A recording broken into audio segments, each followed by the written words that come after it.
Bismillahirrahmanirrahim. Assalamualaikum warahmatullahi wabarakatuh. Alhamdulillah, alhamdulillahilladzi anzalal kitabihil azim wa banainahu wa ahka bisunati nabiyil karim. Asyhadu an la ilaha illallah rabbul alamin wa asyhadu anna Muhammadar Rasulullah rahmatan lil alamin. Allahumma salli wa sallim ala sayyidina Muhammad fil awwalina wal akhirin fil mala'il a'la ila yaumiddin, amma ba'd. Yang kami hormati dan kami cintai karena Allah, saudara-saudariku seiman sekeyakinan, semoga rahmat, berkah, maghfirah dan ridha Allah senantiasa menyertai di sepanjang perjalanan hidup kita. Bersyukur kita kepada Allah dengan kalimat tahmid alhamdulillah, karena atas izinnya, atas kuasanya, atas ridhonya kembali kita dipertemukan, dikumpulkan, dihimpunkan di rumah Allah ini dalam kondisi Allah masih memberikan kekuatan iman dan Islam. Semoga tetap Allah jaga sampai akhir hayat kita, dan bersyukur pula kita diberikan oleh Allah nikmat umur, nikmat kesehatan dan kesempatan. Semoga seluruh karunia, nikmat dan rahmat yang Allah limpahkan kepada kita sampai saat ini akan semakin menjadikan kita hamba yang senantiasa bersyukur, sehingga tambahan rahmat nikmat dunia dan akhirat akan kita dapatkan atas izin dan ridho Allah pula. Salawat dan salam kita mohonkan kepada Allah agar senantiasa tersampaikan kepada pemimpin terbaik dunia dan akhirat pilihan Allah, khataman nabiyyin, penutup dari sekalian nabi, Nabi besar Muhammad sallallahu alaihi wasallam. Semoga Allah sampaikan segenap keluarga, zuriat, sahabat dan pengikutnya, termasuk kita sebagai umat akhir zaman. Allahumma sholli ala Muhammad wa ala Muhammad. Semoga kita, orang tua kita, mertua kita, guru kita, saudara kita, keluarga kita dan orang-orang yang kita cintai, terusus yang senantiasa istiqomah dalam satu majelis, kelak Allah kumpulkan pula dalam syurganya Allah bersama Nabi besar Muhammad sallallahu alaihi wasallam. Amin Allahumma amin. Bapak sekalian, sebahagia dapat berjumpa kembali dalam kajian rutinitas kita di Ahad. Dan pada kali ini kita akan mencoba untuk mengambil materi, mentelaah, mengkaji, menyibak rahasia dari makna ridho dalam pandangan Islam.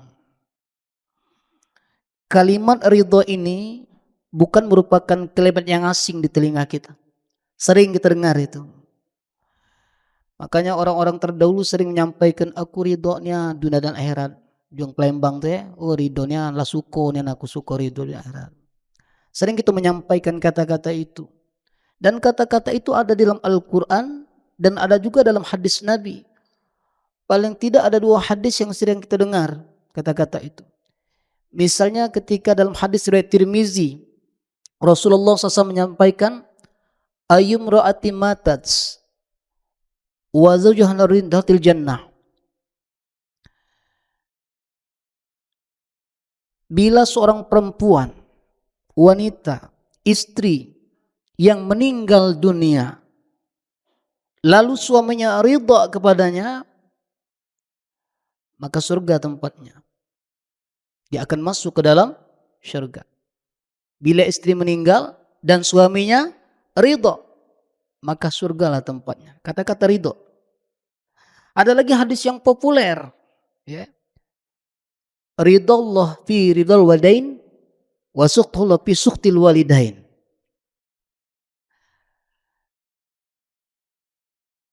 Ridho Allah bergantung kepada keridoan ayah bunda, ayah ibu. Dan murka Allah bergantung kepada kemurkaan ayah ibu. Di situ pun ada kata-kata ridho. Di dalam Al-Quran pun banyak dimuat kata-kata ridho dalam bentuk ya, dan kata-kata yang dengan derivasinya yang berbeda-beda, dengan konteks yang berbeda-beda pula. Lalu apa itu ridho sebenarnya? Menurut lughah, menurut bahasa. Jadi ridho itu berasal dari kata radiya yarda ridwanan. Senang, suka, menyetujui, puas. Menurut bahasa. Jadi arti ridho itu senang, suka, puas, menyetujui. Nah, kalau kita melihat kata ridho dari segi amal ibadah, ini sebenarnya amal ibadah yang sangat tinggi nilainya, Pak. Amal ibadah pun itu ketika kita ingin mencapai keridhaan Allah, tinggi sekali nilainya. Justru tinggi sekali itulah berat untuk mencapai keridhaan Allah itu, kalau tidak diberikan oleh hidayah dan kalau tidak mau untuk mengkaji dan mempelajari. Sekarang ini kita sedang belajar. Kita bukan orang yang sempurna, karena ada manusia yang sempurna di muka bumi ini. Tetapi tugas kita sebagai hamba Allah ini untuk menyempurnakan, bukan untuk menjadi yang sempurna. Karena tidak bisa nyampe kesempurnaan itu. Karena sempurna itu milik Allah. Tugas kita menyempurnakan, karena kita sadar bahwa kita ini penuh dengan kekurangan, kelemahan, kedoifan, kefakiran, kemiskinan, seluruh itu kita yang punya, dan seluruh kelebihan itu milik Allah. Maka kalau kita sadar kita adalah orang yang lemah, sadar sesadar-sadarnya dari lubuk hati yang paling dalam bahwasanya tidak akan ada daya dan upaya kecuali atas izin Allah. La haula wala quwata illa billah. Kalimat itu yang tertanam dalam hati kita. Maka kalau memang kegagahan, kehebatan itu milik kita, mungkin tetap akan kokoh terus, akan jaya dan abadi. Tapi buktinya seiring dengan perjalanan waktu, pangkat jabatan akan diganti oleh orang lain. Warisan kita ketika kita mati akan dinikmati oleh keluarga kita dan orang yang hidup. Kegagahan hari ini akan berganti dengan kelemahan. Karena dunia ini tempat perjuangan, Bapak Ibu, bukan tempat pembalasan. Kami ulangi, dunia ini adalah tempat perjuangan, bukan tempat pembalasan. Maka demi Allah, kalau untuk mencapai yang hakiki yang akan kita temui di dunia ini, selang-seli di dunia ini. Ada saat kita menangis, ada saat kita tertawa, ada saat suka, ada saat duka. Semua itu akan diselang-selikan oleh Allah. Apapun profesi kita, tangis bisa ada di rumah gedung, bisa ada di gubuk. Tawa pun bisa berganti juga. Tawa bukan milik orang yang memiliki ekonomi tinggi. Tawa juga bisa terjadi pada orang yang ekonominya lemah. Tangis tidak milik orang yang susah. Tangis pun akan dirasakan oleh Allah kepada orang yang memiliki kelebihan. Karena semuanya adalah ujian di dunia ini. Orang yang kaya akan diuji dengan kekayaannya. Orang miskin akan diuji dengan kemiskinannya. Orang yang berilmu akan diuji dengan ilmunya. Orang yang tidak berilmu pun akan diuji dengan kebodohannya. Maka semua ujian itu tidak kata lain. Untuk apa? Untuk mengetahui siapa yang imannya sempurna. Alladzi khalaqal mauta wal hayata liyabluwakum ayyukum ahsanu amalah. Dijadikan hidup dan mati itu untuk menguji kamu, siapa yang paling baik amalannya. Jadi ujian itu untuk mengetahui siapa yang paling baik amalnya. Habis sekalian, maka ridho ini kita perlu belajar. Memang berat, tapi kita perlu belajar. Karena dunia dan segala isinya ini ada ayat kauniyah. Kayak ayat kauliyah ini yang kita baca, Al-Quran ini ayat kauliyah nih. Ayat yang kita baca. Tapi ingat, ada ayat kauniyah. Dunia dan segala isinya, termasuk diri kita ini dan orang yang kita lihat di sekitar kita adalah ayat kauniyah, tanda-tanda kekuasaan Allah. Dalam diri kita ada ayat Allah. Di dalam diri keluarga kita, saudara kita, bahkan alam dunia dan segala isinya, ayat-ayat Allah, tempat kita belajar. Iqra, baca. Bukan sekedar baca Al-Quran, tapi membaca alam termasuk diri kita. Dari mana kita, di mana sekarang, kemana kita akan pulang. Itu mengkaji diri namanya.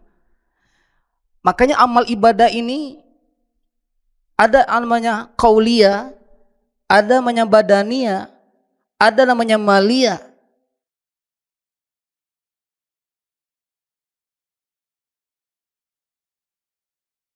Amal ibadah qauliyah itu amal ibadah yang terucap melalui mulut kita. Mengucapkan salam. Itu amal ibadah mulut. Assalamualaikum. Itu amalan mulut. Makonjong Palembang itu budak ngati orang kadang-kadang salah. Begitu ada mengucapkan salam. Assalamualaikum. Dia, Mbak. Assalamualaikum. Nah, diam kan? Tanya, aku nih mengucapkan salam. Ngapa tak kau jawab? Apa jawab dia? Oh ya, aku nih ucap salam Ustaz, dengar kenian dalam hati. Salam itu amalan mulut. Kalau dalam hati enggak dapat pahalanya. Ngaji, ini Al-Qur'an nih. Ini amalan mulut, amalan badan atau amalan hati? Baca Quran ini, amalan mulut, amalan badan, amalan hati. Amalan mulut. Ngapa kau ngaji? Aku ngaji dalam hati. Oh, baca pula ngaji dalam hati. Siapa yang ngajari mak itu? Makanya kita Quran itu memang ada anjuran kita di samping membaca yang didengar oleh telinga kita sendiri, kita dianjurkan juga untuk membagi pahala didengarkan kepada orang lain. Coba dalam sholat itu, jahar, maghrib, ya, isya, subuh. Kenapa imam itu harus membaca dengan jahar, dengan keras? Untuk didengarkan siapa? Untuk didengarkan makmum. Kalau untuk dengar sendiri tidak usah kuat-kuat. Bismillahirrahmanirrahim. Karena wajib kita mendengarkan bacaan imam. Bahkan di dalam surah Al-A'raf 204, wa idza quri'al Qur'anu fastami'u lahu wa ansitu la'allakum turhamun. Jika Quran dibacakan kepadamu, dengarkan agar kamu mendapatkan rahmat pahala dari Allah. Makanya Quran ini harus dibaca baru jadi pahala. Qira'a yaqra Qur'anan. Bacaan. Ada amalan badan, termasuk sholat. Ya. Sholat itu amalan badan juga. Walaupun di samping itu memang ada amalan lain. Ya. Hati juga ada, gerakan badan juga yang dalam ulum fikih disebut adanya rukun qalbi, rukun qauli, rukun fi'li. Tapi kan ternyata gerakan fi'li. Ada ruku, ada i'tidal, ada sujud. Kadang-kadang amal ibadah ada yang menyatu dalam satu kesatuan. Seperti haji dan umroh. Amalan hatinya ada niatnya. Amalan badannya bergerak. Ada sa'i, tawaf dan lain sebagainya kan. Ada juga dengan bacaan dengan mulut. Zikir, mengucapkan labbaik, Allahumma labbaik dan seterusnya. Nah, ada amalan yang fokusnya kepada hati. Paling tidak 5 tuh. Paling tidak. Ada 5 amalan yang fokusnya kepada hati. Sabar, syukur, ikhlas, tawakal, ridho. Sabar itu bukan amalan mulut. Ustadz, wong galak ngomong sabar itu baru mulut. Sabar ya, iya aku lagi sabar. Sebenarnya di sini tuh yang menentukan sabar enggak di sini. Maka orang-orang kalau lagi hatinya lagi dalam ngurut di sini, oh ya Allah sabar, ya, ya kan? Syukur, syukur tuh amalan mulut atau hati? Amalan mulut syukur, enggak, amalan hati. Qalbun syakirun, hati yang bersyukur. Ikhlas, amalan mulut, amalan hati. Walaupun kita sering menyampaikan, oh aku ikhlas nian ngasih ini. Ikhlas aku. Boleh, itu adab namanya. Ucapan ngomongkan ikhlas itu adab. Tapi itu amalan yang tahu ikhlas itu siapa? Lah dijamin orang yang mengucapkan ikhlas bakal ikhlas? Enggak, di sini. Jangankan kita sebagai manusia awam ini. Dalam sebuah riwayat, ketika sahabat bertanya Rasulullah, ya Rasulullah apa itu ikhlas? Nabi diam.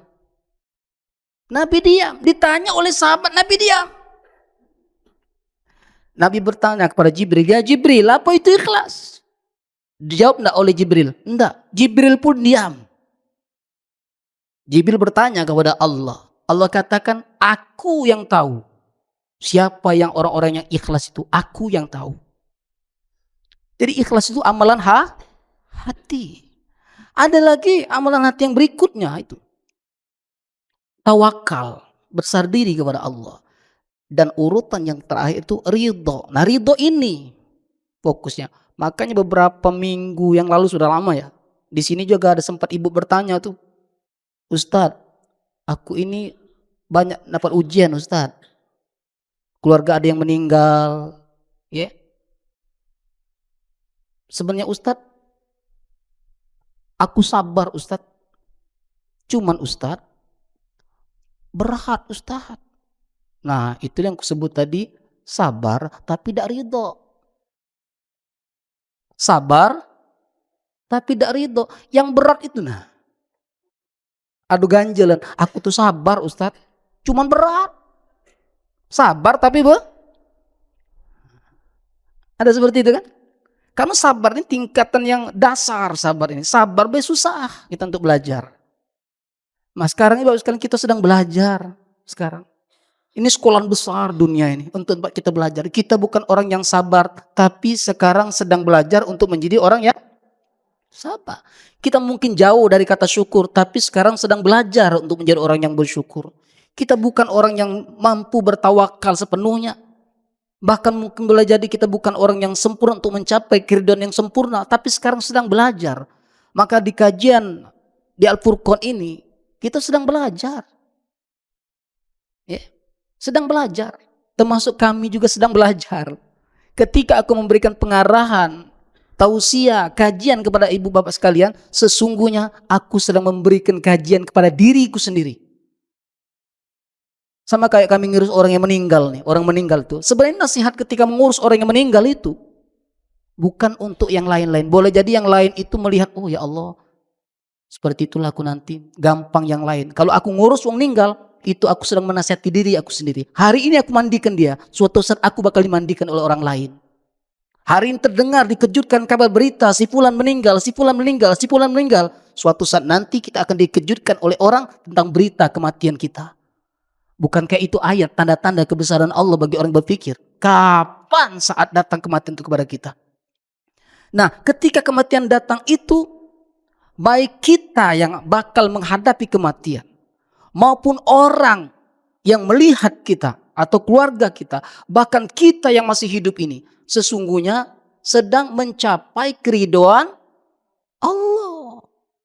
Makanya orang yang ketika hidup sulit untuk mencapai keridhaan Allah, mati pun sulit untuk menerima keridhaan Allah itu. Bukankah di dalam surah Al-Fajr, ya? Surah Al-Fajr, itu kan populer surah Al-Fajr itu. Surah ke-89, ya. Ayat 27, 28, 29, 30. Silakan Ustaz. Ustaz. Baca surah Al-Fajr. 89 ya, surah ke-89. Ibu apa pernah dengar ini barangkali? Ayat 27, 28, 29, 30 itu enggak salah di ujung. Di penghujung itu. A'udzu billahi minasyaitonir rajim. Bismillahirrahmanirrahim. Artinya lah apa ini kan? Boleh baca arti jadi. Yang yakulu ya latani apa yang ini? Ya ayuhan nafsul Oh mutmainnah. ya ayuhan nafsul mutmainnah ya. Wahai jiwa yang tenang, kembalilah kepada Tuhanmu dengan hati yang ridho dan diridhoinya, maka masuklah ke dalam golongan hamba-hambaku dan masuklah ke dalam surgaku. Ya ayyatuhan nafsul mutmainnah. Irja'i ila rabbiki radiyatan mardiyah wadkhuli fi ibadi wadkhuli jannati. Wahai jiwa yang tenang, kembali, irji'i kepadaku. Dalam keadaan ridho dan ridhoi. Yang datang ridho, yang menyambut ridho. Kita yang meninggal, jiwa kita menghadap Allah dalam keadaan ridho. Allah nyambut kita ridho. Sama-sama senang, itu bahasanya. Kalau menurut yang logoh tadi ya, Allah senang, kita yang datang senang. Jadi pertanyaannya sekarang Ibu, ini kan kalimat jiwa yang bakal nak ninggal nih kan? Allah panggil kan? Panggilan sayang Allah, wahai jiwa yang tenang, kembali kau. Aku senang kau datang. Kau senang juga kembali kepada aku. Itu kalau bahasa bebasnya seperti itu. Masuk ke dalam surgaku. Masuk ke dalam hamba-hambaku yang terpilih. Karena ada nih, sama kayak kita di dunia ini. Kita nih, kalau juang Palembang, kalau kondangan ya, yang lemak nih sama-sama senang kan? Kita datang senang, yang nyambut akor. Ada enggak yang kita datang ragap dan pecahnya nak pergi jong Palembang tuh. Senang nak datang. Yang nyambut cuek-cuek be. Woi, rasa nak cepat balik gitu. Kita datang lah senang kadang laba bawaan. Yang nyambut tadi cuek-cuek. Mana rasa nak cepat balik. Juga jong Palembang tuh. Ya. Itu yang analogi yang pacak kita baca. Ada orang itu yang nanti, maka disinilah mohon maaf, ridhonya akan sampai kepada kita nak meninggal. Ada orang yang berat meninggalnya itu. Kenapa berat? Bertanya kenapa orang berat meninggal itu? Jawabannya? Karena dia ridho. Itu jawabannya. Berat. Belum siap. Banyak, dia bukan mikir akan kembali kepada Allah. Tapi masih mikir ke dunia ini. Maka berat. Tidak plong. Tuh. Nah, anak aku belum sekolah. Nah, tanahku sekian hektar. Nah, rumahku ya Allah. Lah nak mati. Malaikat sudah di depan. Pemandangan dunia sudah tertutup, dibuka oleh Allah melalui malaikatnya, hijab akhirat itu sudah terbuka. Menjelang kematian seseorang itu hijab separuh akhirat itu sudah dibuka oleh Allah. Maka orang-orang yang senyum bakal tahu tempat kembali. Bahkan ada yang ketakutan karena sudah bakal ada jalan dia ke situ itu sudah terbuka. Maka jong budak muda tuh jangan cak kepedean. Kalau ada wong yang meninggal itu, dia ngomongnya, oh dia ini senyum nyengok aku barangkali. Bukan. Belum tentu senyum nyengok kita. Ada yang dilihatnya itu. Ya. Bahkan masalah ridho ini pun, ya, masalah keridhaan ini pun ada hubungan dengan yang meninggal. Sebelum dia dipanggil oleh Allah. Ya. Kadang-kadang ada sangkut paut dengan manusia tentang keridhaan ini, balik ke masalah ridho tadi tuh. Ini kadang-kadang kita ini tidak tahu ilmunya, cak nau-nau. Wong nak ngap-ngap ninggal. Apa jawab orang Palembang? Kalau nanya, woi lamu ninggal, dia nih nunggu anaknya. Oh, cak tahu-tahu nian. Seolah-olah nian malaikat nak nunggu itu. Dari mana? Nunggu anaknya dia nih bang kali. Janganlah kalau anaknya datang, langsung dia. Bukan kesana arahnya. Boleh jadi keridhaan itu. Begitu datang ada ucapan, nah kata emaknya, misalnya yang nak ninggal tadi anaknya. Emaknya tadi belum datang, karena tinggal di tempat anaknya yang lain.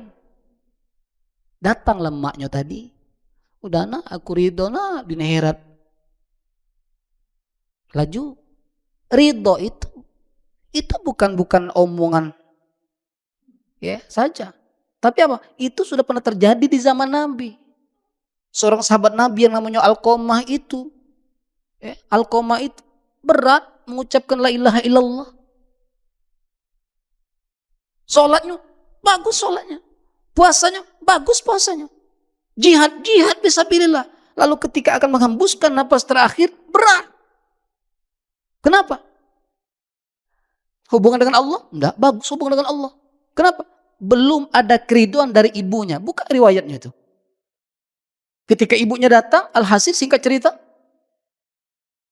baru dapat mengucapkan la ilaha illallah. Nabi membimbing, sahabat membimbing. Enggak juga. Ketika ada keriduan dari ayah, dari ibunya, karena bapaknya sudah meninggal, dari ibunya. Karena ada sangkut paut hubungannya dengan ibu yang tidak beres. Terputusnya silaturahim dengan ibunya. Artinya ada keriduan. Ketika ibunya ridho, baru dapat mengucapkan kalimat itu. Sampai ke situ. Maka di dalam surah At-Taubah, surah ke-9, ayat 71 dan 72. Silakan baca Ustaz. Di situ letak tingginya nilai keriduan itu dari ibadah-ibadah yang lain. Karena untuk mencapai itu makom yang memang kebahagiaan yang luar biasa yang diberikan Allah bagi siapa yang ingin mencapai itu, bagi ingin belajar. Silakan Ustaz. At-Taubah 71-72. At-Taubah ayat ke-71, dan orang-orang yang beriman, laki-laki dan perempuan, sebagian mereka menjadi penolong bagi sebagian yang lain. Mereka menyuruh berbuat yang ma'ruf dan mencegah dari yang mungkar, melaksanakan sholat, menunaikan zakat, dan taat kepada Allah dan Rasul-Nya. Mereka akan diberi rahmat oleh Allah. Sungguh Allah Maha Perkasa, Maha Bijaksana. Atau ayat ke-72, Allah menjanjikan kepada orang-orang mukmin laki-laki dan perempuan akan mendapat surga yang mengalir di bawahnya sungai-sungai, mereka kekal di dalamnya, dan mendapat tempat yang baik di surga Aden, dan keridhaan Allah lebih besar. Itulah kemenangan yang agung. Ya. Wa ridwanum minallahi akbar. Dzalika huwal fawzul azim. Dan keridhaan Allah lebih besar, lebih tinggi nilainya. Itulah kemenangan yang sangat besar. Maka ayat ini dimulai dari ayat 71 itu ya. Kami bacakan maknanya, kami ulang kembali. Dan orang-orang yang beriman, baik laki-laki maupun perempuan, sebagian mereka menjadi penolong bagi sebagian yang lain. Artinya saling bantu membantu. Ya. Dalam konsep muamalah, hablum minan nas, ya, saling tolong.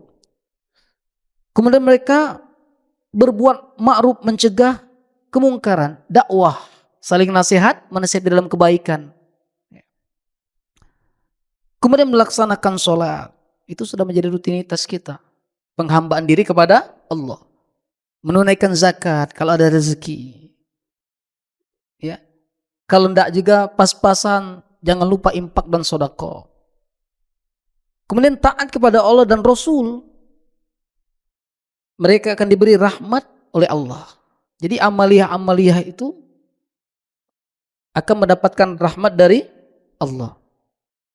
Kemudian ayat 72, Allah menjanjikan kepada mukmin, orang-orang beriman, laki-laki dan perempuan, dengan amaliyah-amaliyah yang disebutkan pada ayat 71 tadi, ya, akan Allah anugerahkan surga yang mengalir sungai-sungai yang mereka kekal di dalamnya, ya. Kekal di dalamnya. Khalidina fiha. Kekal di dalamnya. Tempat yang baik yang diantaranya adalah surga Aden. Dan keridhaan Allah lebih besar. Itulah kemenangan yang agung. Artinya seluruh amal-amal ibadah kita itu akan ada nilai yang besar di sisi Allah ketika kita ingin mencapai keridhaan Allah. Maka malaikat penjaga surga itu disebut malaikat Ridwan. Asal kata tadi, mardo yardo ridwanan, ya, malaikat yang memberikan kesenangan, memberikan kepuasan memberikan kenikmatan kepada penduduk surga. Sebenarnya banyak ayat demi ayat itu. Kita bacakan sekilas saja tentang bagaimana pentingnya keridhaan Allah itu. Misalnya lagi di dalam surah Al-Maidah, surah kelima ayat 119. Silakan baca Ustaz. Ayat 119 surah Al-Maidah.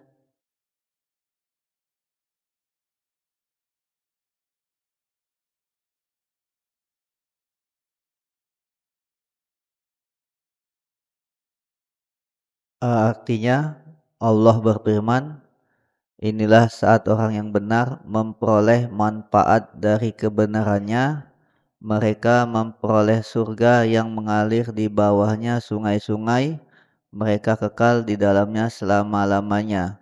Allah ridho kepada mereka dan mereka pun ridho kepadanya, itulah kemenangan yang agung. Diulang lagi tuh. Allah ridho kepada orang yang mengambil manfaat untuk mencapai kebenaran.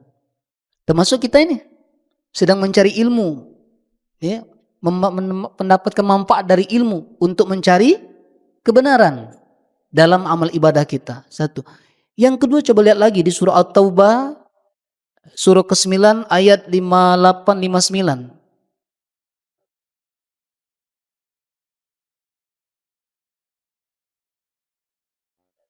58 59 At-Taubah ayat surah ke-9 ayat 58 59. Surat At-Taubah ayat 58 59 yang artinya, dan di antara mereka ada yang mencelamu tentang pembagian sedekah.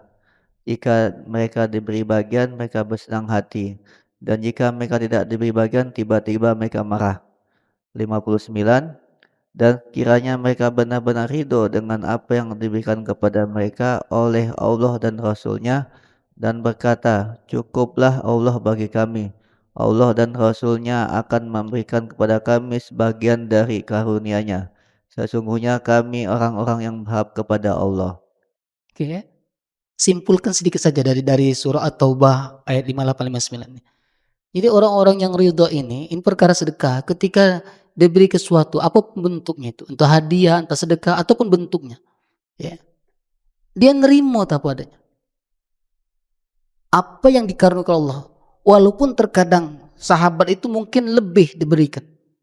Dapat nih, ya, rezeki dari orang lain umpama, atau sedekah atau impak atau hadiah lah. Profesinya sama nih. Katakan dapat dari bos lah kalau ada karyawan, nih dapat hadiah dari bos. Ini dapat sekian, ini dapat sekian. Nah, bagi orang yang ridho, ya, yang dia tidak mengharapkan semata-mata dari itu, tapi dia mengharapkan karunia Allah, puas hatinya berapapun yang diberikan, tidak, ngapu dia tunjuknya, aku mah ini, padahal aku nih gawe aku payah. Allah tidak tertukar. Ini yang kadang-kadang membuat hati kita jengkel, ngeluh, berkeluh kesah. Masya Allah ya ibu bapak.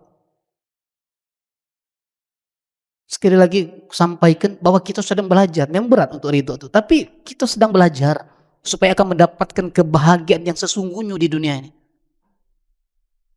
Bukan kebahagiaan yang dibuat-buat. Plong jiwa ini. Kadang-kadang jong Palembang nih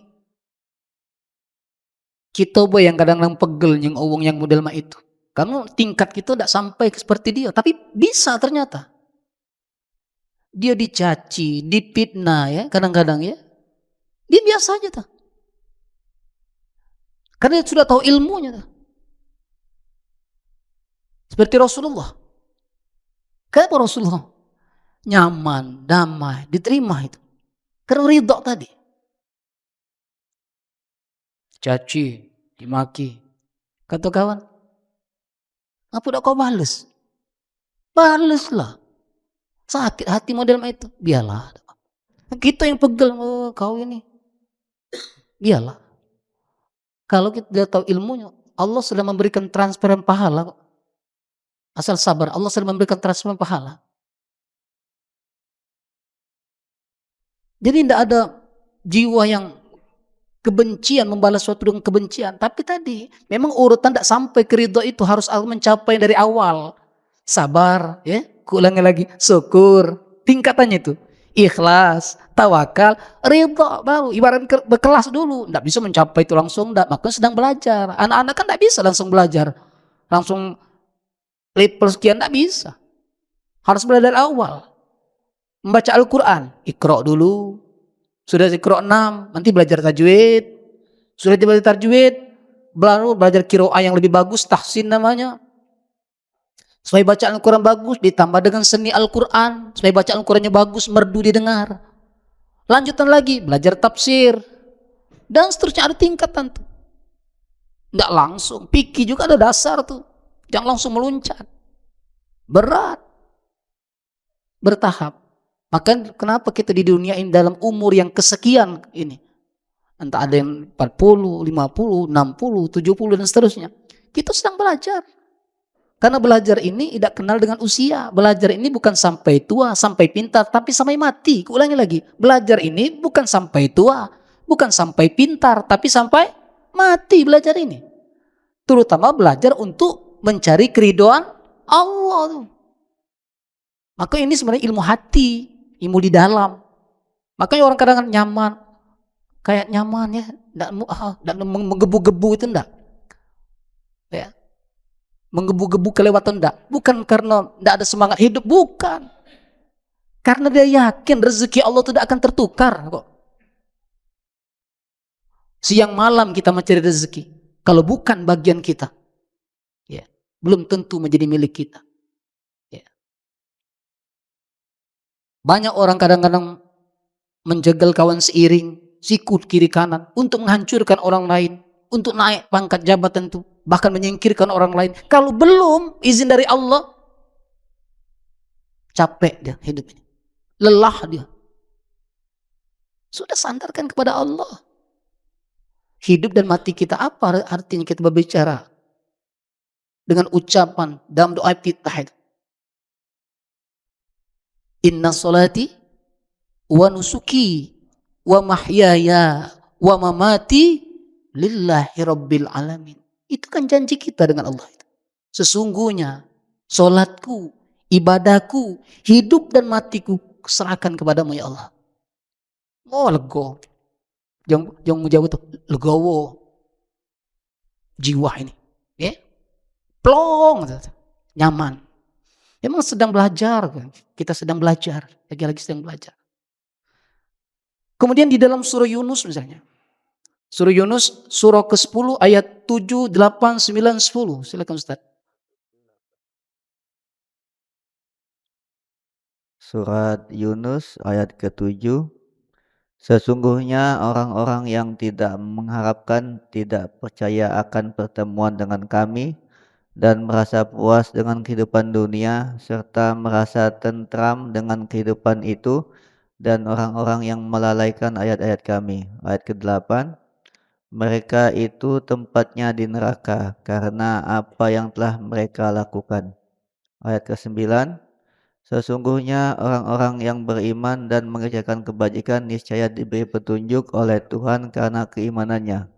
Mereka di dalam surga yang penuh kenikmatan mengalir di bawahnya sungai-sungai. 10 juga. Ayat ke-10, doa mereka di dalamnya ialah Subhanakallahumma, maha suci engkau ya Tuhan kami.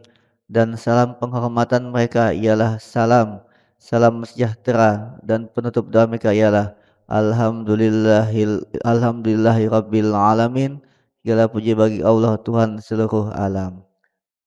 Surah Yunus ayat 7, 8, 9, 10 ini Allah sedang menceritakan tentang orang-orang yang ridho dengan dunia. Puas di dunia ini. Mencari kebebasan. Ridho dengan dunia. Ada yang seperti itu sebagian orang itu. Dianggapnya dunia inilah tempat persinggahannya. Yang sesungguhnya. Padahal ini bukan persinggahan terakhir. Persinggahan sementara. Bukan di sini tempat kita. Ya. Kita numpang sementara. Nanti perjalanan akan dilanjutkan. Maka orang yang puas dengan urusan dunia, dia tidak akan mencapai keridhaan Allah di akhirat nanti. Semua sudah terpuaskan di dunia. Nah, semua sudah terpuaskan. Seluruhnya sudah ada di dunia ini. Tapi orang-orang yang beriman, bagaimana dunia ini dinikmati untuk ibadah seluruhnya itu. Islam tidak melarang kita menjadi orang kaya. Tidak. Islam tidak melarang kita untuk meraih pangkat jabatan walaupun sementara di dunia ini. Silakan. Tapi bagaimana seluruh sarana prasarana itu sebagai alat bukan tujuan. Alat sekali lagi bukan tujuan. Kendaraan, alat. Rumah, alat. Pangkat jabatan, alat. Harta, alat. Tujuan kita untuk mencapai keridhaan Allah. Bagaimana kendaraan kita, pangkat kita, jabatan kita, harta kita, tanah kita, itu menjadi sarana, jalan, alat untuk mencapai keridhaan, ujung-ujung ke situ. Maka ada orang yang dihabiskan saja untuk dunia. Tidak ada di sini Allah itu. Cuman mulutnya saja yang Allah itu. Dia mengucapkan Allah. Lillahi ta'ala mulut. Tetapi hatinya kosong dari nama Allah itu. Tujuan cuma dunia semata-mata. Maka Allah puaskan dia dengan dunia. Maka ketika ingin mencapai kesenangan, sayang, dia tidak mendapat ketenangan. Karena ketenangan itu hanya Allah berikan kepada orang-orang yang ingin mencapai ridho Allah.